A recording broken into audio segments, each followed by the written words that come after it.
कि फौज के लोग मजे करते हैं।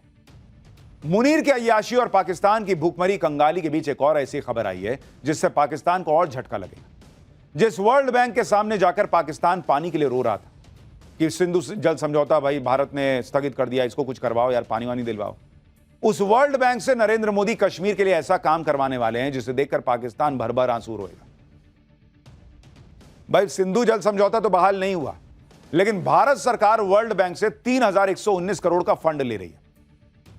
भारत सरकार के इस कदम से पाकिस्तान की नींद उड़ गई है, क्योंकि यह रकम जम्मू कश्मीर में क्वार बांध प्रोजेक्ट पर खर्च होगी। चिनाब नदी पर बन रहा यह प्रोजेक्ट रणनीतिक रूप से महत्वपूर्ण है। इस प्रोजेक्ट के पूरा हो जाने से 540 मेगावाट बिजली का उत्पादन होगा। पीएम मोदी ने अप्रैल 2022 में इस परियोजना की आधारशिला रखी थी। इस परियोजना को पूरा करने की डेडलाइन 2027 है, जिसके बाद घाटी में बिजली उपलब्धता और बढ़ेगी, औद्योगिक विकास हो पाएगा। कश्मीर में पीएम मोदी की स्ट्रैटेजी से पाकिस्तान के होश उड़े हुए हैं। पाकिस्तान की पब्लिक को समझ में आता है भाई कि इंडिया कहां से कहां पहुंच गया है और पाकिस्तान कहां रह गया। एक तरफ पाकिस्तान की जनता गरीबी और गुर्बत में से जूझ रही है, दूसरी तरफ पाकिस्तान की आर्मी के चीफ असीम मुनीर की अय्याशी खत्म नहीं हो रही। हमने आपको बताया था कि मुनीर 20 से 23 जुलाई तक श्रीलंका की राजनयिक यात्रा करने वाला है और वो राजसी ठाटबाट से श्रीलंका जा रहा है और वहां ऐसी ऐसी चीजें होंगी जिसमें बहुत पैसा खर्च होगा। सोचिए, उस देश का आर्मी चीफ ये कर रहा है, करना तो राष्ट्रपति को चाहिए, लेकिन वो खुद इनडायरेक्टली राष्ट्रपति बन ही गया, तो वो ऐसी ऐसी चीजें कर रहा है कि अगर वो ना करे तो वहां गरीबों का भला हो जाए। मुनीर के कारनामों से पाकिस्तान की जनता भी वाकिफ है। पब्लिक को सब समझ में आ रहा है, लेकिन मुनीर समझने को तैयार नहीं, और समझे भी तो कैसे, क्योंकि उसको पता है अगर समझेगा तो पब्लिक हटा देगी और ये नाटक करता रहेगा तो कुछ दिन बचा रहे। खैर, ये नाटक कितने दिन चलेगा ये तो वक्त बताएगा। फिलहाल पाठशाला में वक्त है अगले चैप्टर का। इधर कांवड़ यात्रा में उमड़े शिव भक्त, उधर बागेश्वर बाबा की भक्ति का लेटेस्ट अवतार सामने आ गया। केदारनाथ से रामेश्वरम 3000 किलोमीटर, एक ही रेखा पर 7 शिव मंदिर। शिव शक्ति रेखा का हैरान कर देने वाला रहस्य आज आपको बताऊंगा। आज से सावन का पवित्र महीना शुरू हो गया है और इसी के साथ कांवड़ यात्रा की आधिकारिक शुरुआत हो गई। सावन के महीने में आस्था और भक्ति का ऐसा नजारा दिख रहा है जो अद्भुत है। सावन में हर तरफ सनातन की गूंज सुनाई दे रही है। कोई महादेव को अपने कंधे पर बैठाकर पैदल चल रहा है, कहीं ऑपरेशन सिंदूर वाली कांवड़ दिख रही है। सावन में महादेव की भक्ति के साथ साथ महादेव के चमत्कार की भी चर्चा होती है। देश में एक शिव शक्ति रेखा है जो केदारनाथ से रामेश्वरम तक जाती है और इस सीधी रेखा पर भगवान शंकर के 7 मंदिर स्थित है। 7 मंदिर, हजारों किलोमीटर की दूरी, 7 मंदिर एक लाइन में। शिव शक्ति रेखा का रहस्य क्या है आज आपको बताऊंगा। सावन के महीने में बागेश्वर बाबा भी जबरदस्त रंग में। बागेश्वर बाबा सिंगर बन गए और भगवान कृष्ण का एक भजन बागेश्वर बाबा ने अपनी आवाज में गाया है जिसने धूम मचा दी। आपको बागेश्वर बाबा का कृष्ण भजन भी सुनाऊंगा। कुल मिलाकर सावन के महीने में चारों तरफ आस्था, भक्ति और सनातन का संगम दिख रहा है। शिव मंदिरों में लोग भोलेनाथ का अभिषेक करने के लिए उमड़ रहे हैं। आज आपको सनातन की शक्ति भी दिखाऊंगा। सावन का महीना भगवान शंकर को प्रसन्न करने के लिए सबसे उचित समय माना जाता है। देश के कोने कोने में भक्त भगवान शंकर का अभिषेक कर रहे हैं, भोलेनाथ की सेवा कर रहे हैं। महादेव की भक्ति का रंग कांवड़ यात्रा के कदम कदम पर बिखरा दिख रहा है। हरिद्वार से लेकर प्रयागराज और उज्जैन से लेकर देवघर तक हर हर महादेव की जयकार गूंज रही है।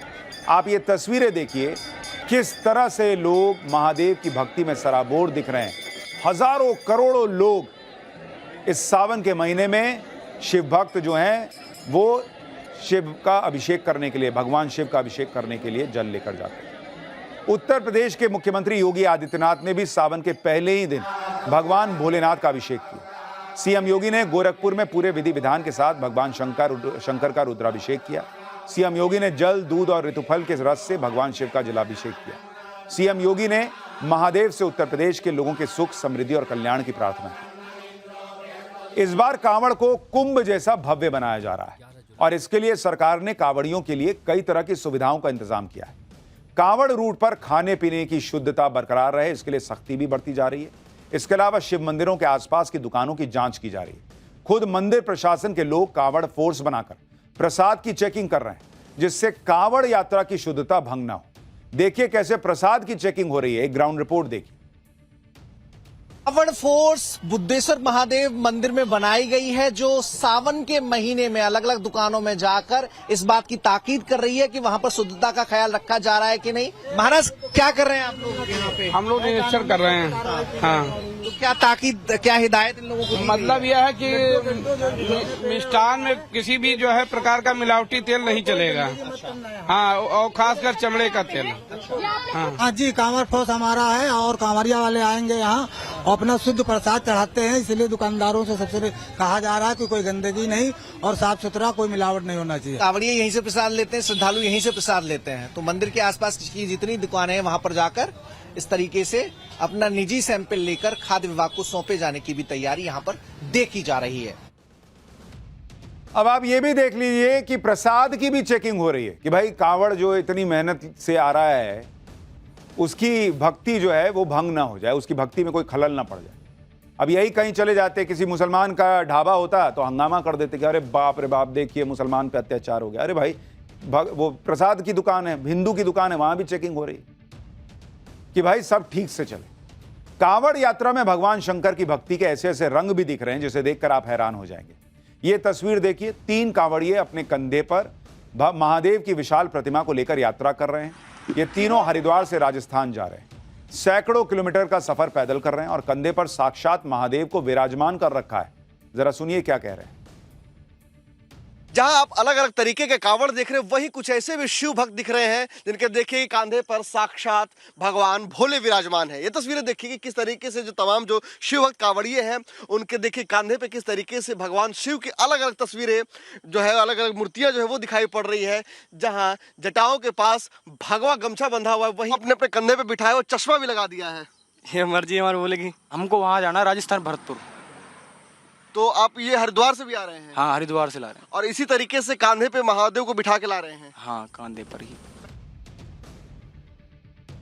कांवड़ यात्रा में भक्ति के साथ साथ देशभक्ति का भी रंग दिखाई दे रहा है।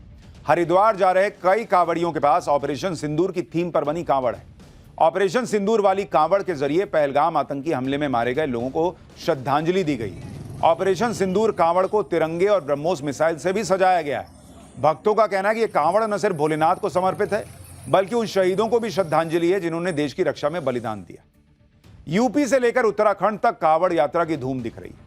यूपी की तरह उत्तराखंड में भी कांवड़ यात्रा के लिए खास तैयारियां की गई हैं। उत्तराखंड के मुख्यमंत्री पुष्कर सिंह धामी ने कांवड़ यात्रा में पाखंडियों और ढोंगियों के खिलाफ ऑपरेशन कालनेमी शुरू कर दिया है, जिससे कांवड़ यात्रा की पवित्रता बनी रहे और कोई पाखंडी या ढोंगी शिव भक्तों को परेशान न कर सके या भक्तों को ठग न सके, ये कहा है उन्होंने। ऑपरेशन कालनेमी के तहत अब तक 25 ढोंगी पकड़े गए हैं। एक बांग्लादेशी नागरिक को भी पकड़ा गया है। बांग्लादेश का नागरिक साधु बनकर लोगों को ठग रहा था। कांवड़ यात्रा के साथ 4 धाम यात्रा में ऑपरेशन कालनेमी चलेगा, यह कह दिया गया है। उत्तराखंड